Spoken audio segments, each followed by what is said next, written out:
guys, welcome back to the Piston Show. Today we have here with us the new Lexus RX350 Luxury. Now this is a fully imported model priced at a little under 470,000 ringgit. That means it goes up against the likes of the Mercedes-Benz GLE as well as the likes of the BMW X5. Now, it has some fierce competition, but the Lexus RX350 has always held its own ground and always had its own peculiar attractions. It still does not disappoint. In fact, it builds up on its strengths and is now perhaps a much better car than before. How much better? I'll tell you in this video. But before that, a quick word from our sponsor.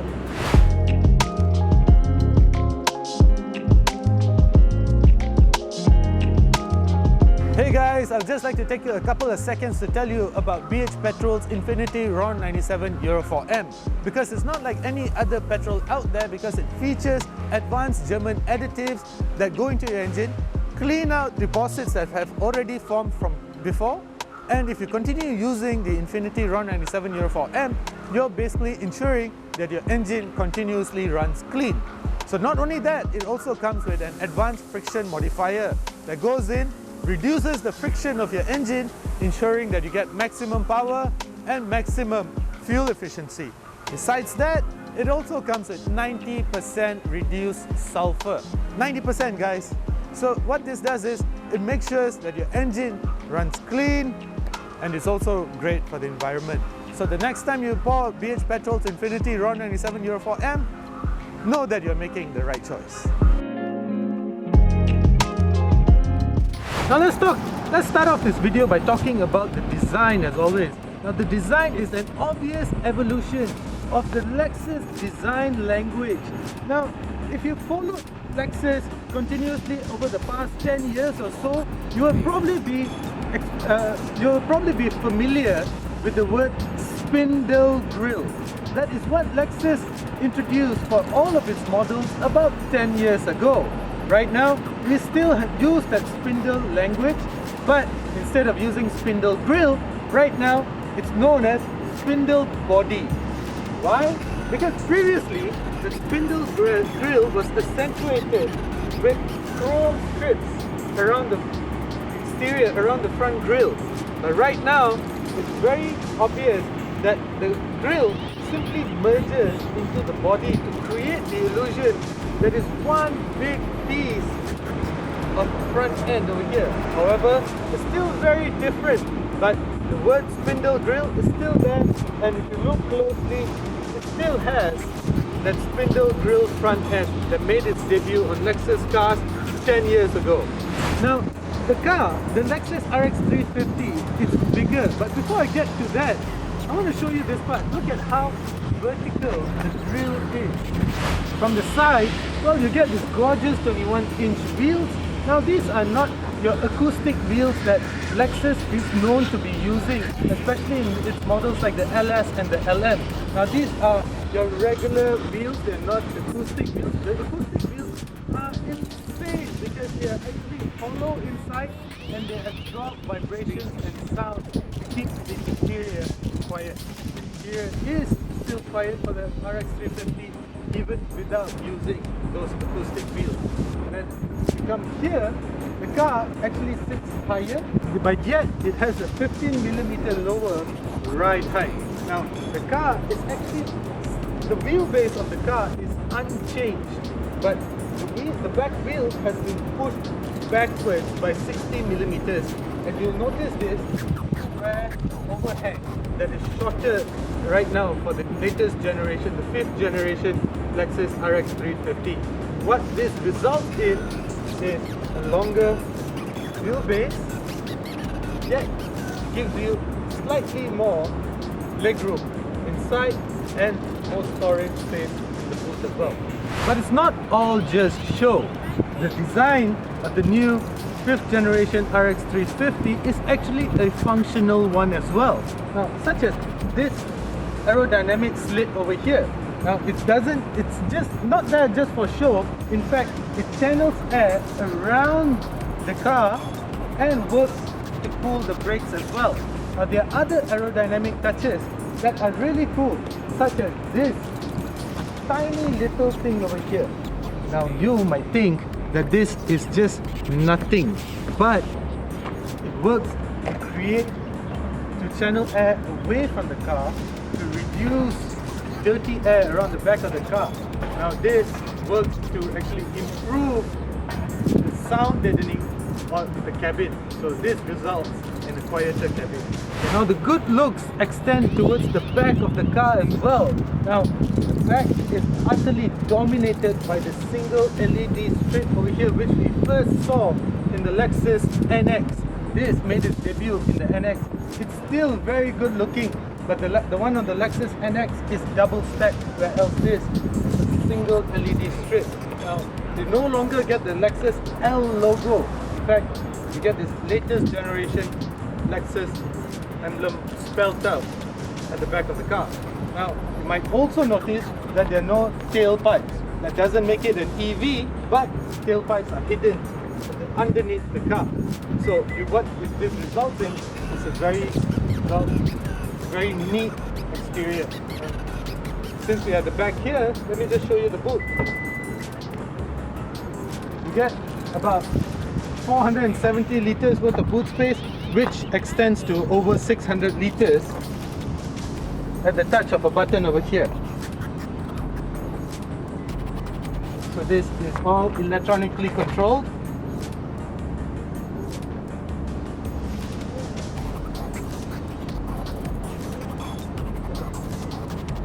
And is operatable at the touch of a button, which is the way it actually should be. So Lexus says that this will accommodate over up to 4 golf bags, and it's easy to believe them. And putting the seats back is still a one-touch operation, so you don't really have to be standing there with your finger pressing the button. And it just goes back to exactly the same position. Of course, premiumness and luxury goes hand in hand with Lexus, but it doesn't only cover the interior. There's small design touches around the exterior that actually lend to the luxury and premiumness touch as well, such as this chrome strip that extends throughout the length of the car. It starts off small and ends off big over here, and then just accentuates this glass panel over here. Now it just gives it a premium touch, which I personally like as well from far, and especially it merges really well with the overall bronze color of the new RX350 Luxury. Now another thing that made its debut on the Lexus NX was something called the E-latch. Now the E-latch is basically the door handle. Notice that this door handle on the RX350, well, you can't just pull it, right? So there's a button inside there which you touch to open the door. So you no longer have to pull on the latch. However, you just have to touch it. Opens. Now that's a nice touch. Now, power is generated by a 2.4 litre 4-cylinder turbocharged engine mated to a conventional 8-speed gearbox. It's rated at 297 PS and 430 Newton meters of torque, which is good for an acceleration figure of 7.6 seconds to 100 kilometers per hour. Power is sent to all 4 wheels via an electronic all-wheel drive system. What this means is that at any given time, 25% of power is channeled to the back axle, where else when you really need it the most during acceleration, or depending on the driving mode that you are in, power can be channeled between the front and back axle equally at 50-50%. Now I know power may not sound like much, and 7.6 seconds to 100 kilometers per hour may not sound very inspiring, especially during this time of day when 4 to 5 seconds to 100 kilometers per hour is usually expected, especially for a 470,000 ringgit SUV. But keep in mind that this is the RX350 Luxury. The RX350 F Sport though may be able to offer better acceleration if and when that model is offered here in Malaysia. But keep in mind again that the luxury model is all about comfort and luxury, basically. So one of the things that I want to show you, which I think is really cool about any Lexus model, is the fact that it has 3 latches.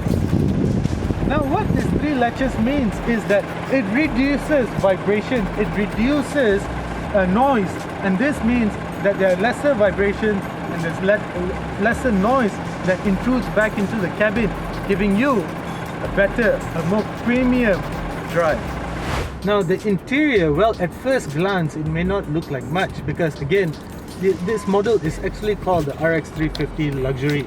So you expect the interior to have luxurious touches. It does actually. This black ash wood, well, even though it's actually wood trimming, but because it's black, so it kind of just, doesn't do much to inspire. If it was of a lighter color, perhaps that would make it feel a little bit more premium as well. But again, it's made of wood, so yeah. You also get this 14-inch touchscreen panel over here, which is gargantuan to say the least, and it gives you access to basically every single control that you would want, except for air conditioning temperature control, which is still using this dial over here. A nice touch, but you still need to refer or touch the screen to change the air conditioning settings, the blower settings at least. Everything else though is still within this system. You get an electronic gear shifter as well, and there's basically not much else going on over here besides your traction control, your auto on off, and basically hill descent control, electronic parking brake, and your hold function as well. You also get driving modes, but to change your driving modes you actually have to refer into this touchscreen, and yeah. Now the interior is obviously very comfortable. The seats are perfect. They are ventilated as well as heated. You may be wondering why we need the heater function in Malaysia, but this is an imported model, so hence why it comes with the heater function as well. It's a nice combination of this suede-like finishing over here together with this open pore leather finishing over here, which is required if you're going to have ventilated seats. And then the interior, well, it may not do much in terms of sticking to the luxury theme, simply because this black ash pore wood over here, this trimming, well, I think it could have been better. It could have been lighter to really give it that luxury feel and ambience. Right now, it just sort of just blends into the darkness of this black leather over here. So everything just seems to blend. So you can't really see the wood trimming, which is a bit of a pity, because otherwise I think it's actually a very nice interior. Almost all of the controls are located in this 14-inch touchscreen over here, which also doubles up as your infotainment system, and it has basically all of the controls that you require to operate this car, except for the volume button over here and your temperature controls over here. So these are your basic controls that you will most likely reach out to the most. So it's a good thing that they're still physical knobs. But however, your blower settings, you still need to slide your hand or your finger over here, which is a bit of a pity if you ask me, because these two should have been a knob, because we use air conditioning controls, your audio controls the most often in any car. So those, I still believe, should be physical buttons. If I'm not mistaken, the Lexus NX does that. So I really love the overall the way the interior has been set up. Now besides this 14-inch screen, you also get a digital meter panel. You can customize this to give you the most basic necessities, or it actually changes according to the mode that you are in. Right now it's just red and angry because I've chosen sport mode. If I go into eco, it's just blue and it's just very subdued, and it's basically telling me that I've chosen eco mode. Now if I go into normal, it's basically white in color. That denotes that we are in, right now we are in normal driving modes. So yes, by now you would have figured out that we have 3 driving modes, and they're all accessible through this touchscreen over here. So are your seat controls. Of course, you have your seat controls at the side here as well, but besides that, you also have your seat controls located over here. Well, basically if you want to fold the back seats, but you don't want to get down to the booth to press those buttons I was showing you earlier, you can just press this button over here and it will automatically fold all the seats. I can just cancel it and I can press raise all. So all the seats are actually back in place. Now this is a very cool feature. It also comes with wireless Apple CarPlay and Android Auto, and you also get a 12-speaker Lexus premium sound system that is provided by Panasonic. Now, you don't get a regular conventional gear shifter, but rather you get an electronic gear shifter. You basically have to pull this to the right and go down for drive, or do that for neutral, or go this way topwards for reverse, or simply press M. And you also get your auto start stop system here, hill descent control, traction control, and this is, I think, a drive mode selector or something like that. It doesn't do anything at the moment. I'll try it out later. You get your hold function and electronic parking brake. Over here you also get your key wireless charge pad. You get 2 Type-C USBs, 1 Type-A USB slot and another Type-C. So basically you get 4 USB slots, 3 Type-Cs and 1 Type-A. This massive cup holders over here and quite a generous storage bin over here. So it's a nice car. There's no doubt the interior is a nice place to be in. Now though, let's go find out how it drives. You know, on the topic of the E-latch, I showed you how you can just simply press a button on the outside door, the door latch, to open the door. It's no longer something that you have to pull. But on the inside, there's one way to open. You can pull it twice, or you just have to press this and open. So you have 2 options: either pull it this way or simply press it and it open. Now on the move, well, the Lexus RX350 Luxury still, well, basically it does not disappoint. As I showed you earlier, this is a car that is brilliant to be driven in, and it's still brilliant from behind the wheel as well. This is, after all, a car that is meant for comfort and luxury. And at a 470,000 ringgit price range, it does it brilliantly well. And right now, I'm in eco mode, and yet, you know, one of the characteristics of the eco mode is that it lowers down air conditioning, you know, it just softens up the car. But yet, it's 37 degrees Celsius outside. It's insane. It's insanely hot, and yet the aircon works beautifully. You know, I'm glad for ventilation seats. These are one of the best technologies, best inventions that any engineer has ever came up for any car. And besides that though, I think the 2.4 litre turbocharged power plant producing 297 PS and 430 Newton meters of torque is just nice for the highway speeds, for Malaysian highways, where you don't really get to go anywhere fast because some idiot is just going to get in your lane, right? So, but having said that, I do wish that selecting the drive mode was easier rather than me having to go through all those systems, those layers of software to change from eco to normal, unless this button does it. No, this button doesn't do it either.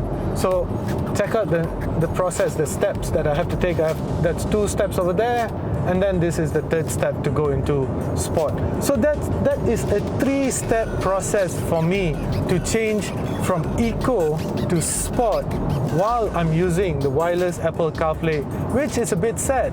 And now, because I'm using Google Maps, for me to go back to the map that I was referring to earlier, however, it is much simpler because I only need to press on this button and then again. So that is a 2-step process. I do think, however, that if there was a button over here to just change the drive mode, would have been much simpler. But that aside, I'm going to put my foot down, and initially there's not much going on, and this is the idiot that I told you about earlier. But yes, anyway, the 8-speed conventional automatic gearbox uses a regular torque converter, and that just means that it's not very compliant. It doesn't downshift as soon as you ask of it. So, but then again, this is not a car that is made for performance. This is a car made to cocoon you in comfort.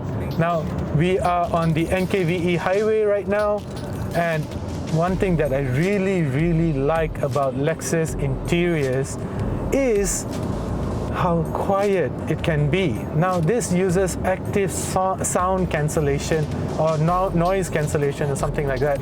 And what this does, it emits a noise cancellation frequency from the onboard speakers. Now, this was a technology that was introduced back in 2011 or 2012 with the Lexus LS. I actually experienced this firsthand during a prototype drive of the Lexus LS. I think back in San Francisco or somewhere in California back then in 2012, and it just blew my mind. It's still blowing my mind today, but now though it has been further enhanced because the windscreen and the front glass is actually thicker than the ones at the back. So this too ensures that there's very little of the outside world that comes back into the cabin. Now, I cannot emphasize enough how quiet it is outside here. A bloody Harley Davidson just passed by us and you didn't even hear it. So that's just what this car is designed to do. Now, in terms of driving feel, well, the new RX350 luxury model shares its underpinning with the Lexus NX. It's called the TNGA-K platform, and it's also the same platform that underpins the likes of the Toyota Camry as well as the Toyota Harrier. Now, that's just not all, but it's also been stiffened. It uses more cross members to give it a stiffer ride, and because it uses adaptive suspension, now I'm in sport mode, I feel more in control over the car. The accelerator pedal, well, it responds to the slightest input, and even though the steering wheel is not as connected as I would like it to be, but again, I would go back to the point that this is not a sports SUV. This is one that is designed for, again, to cocoon you. But that aside, the new RX is actually 90 kgs lighter than before. And that's because a generous amount of aluminium has been used to actually make the car lighter. And also, it's quite significantly more stiffer as well. So that just basically means that it's more compliant and it's actually happier to do as you want it to do. Like, obviously traffic is a little bit heavy right now. We are still on the NKVE highway, so I cannot really show you what it can actually do in terms of performance, but this is, after all, a first impression, so I would demonstrate that once we get this car for a longer review. But that aside, how does it feel as compared to the likes of the Mercedes-Benz GLE as well as the X5? Well, as I mentioned earlier, I think the interior can be a little bit more inspiring. The interior of the GLE as well as the X5, I think, may look slightly better. This is, even though it's nice, it has some very nice suede-like finishings everywhere, and you do not get, I mean, we've been driving this car significantly already for quite a long time today, and you don't hear any rattling or buzzing sounds, which is quite common in the Mercedes and the BMW. It just feels very well put together. But this black ash wood trimming over here, I think this should have been lighter in color to give it a more premium look and feel. Other than that though, there are absolutely no complaints. It's just a very nice car to drive, and even though I'm in sport mode right now, the adaptive suspension is doing a brilliant job at just soaking up stuff. It's still hopping and skipping over the ruts and inundations on the road. It's still doing that, but at the same time, it's giving me a very plush ride. It's just slightly, just floating over the dips rather than hopping over them like what most cars do over bad roads. Now, the Lexus RX has not only always been a car that is nice to drive, it's actually always been a nice car to be driven in as well, either with the driver or as a family member with your father or brother driving the car. I mean, let me just demonstrate this. Look at the amount of space that I have. Not only that, I can actually extend the amount of space that I want in case I want to be driven in by my driver. So it has that functionality, and it just makes it a practical car for almost all purposes. Comfort is actually the name of the game for Lexus in almost every car that they make. I mean, there are certain things that define the luxury and the comfort that the Lexus has to offer. Now, the latest 5th generation RX it may look like it's the same size, but actually it's quite significantly larger when you start looking at the numbers. Now, the wheelbase may be the same, but the back wheels have been pushed back towards the back overhang by 60 millimeters. This results in a shorter overhang towards the back, and that gives you slightly more legroom inside as well as storage space. I mean, I demonstrated the amount of legroom that I have earlier, and besides that, I also get the Type-C USB slot. I get seat ventilation as well as heaters, and I get my own air conditioning temperature settings as well. But besides that, there's actually a lot more going on behind the scenes, such as the fact that the back doors have stiffening foams. So there's foams that have been inserted into the back door, which basically dampens vibrations before they are transferred back into the cabin, and basically also results in a quieter interior. The front glass, for example, is thicker, so this too actually absorbs ambient sound. I mean, we're on the federal highway right now, and there's a bike right next to me. I'm hardly hearing anything of the outside world, and if I do not want to see that, I have this privacy screen. So it may be manual, but hey, at least it's there. And for those that are claustrophobic, have this very small third window at the back here that lets in more light. I like being driven in this car. Now let's go check out how it feels like to actually drive the new Lexus RX350 Luxury. So that's it then, guys. A full day with the new Lexus RX350 Luxury as a first impression drive. Now, at 470,000 ringgit, it's definitely not cheap.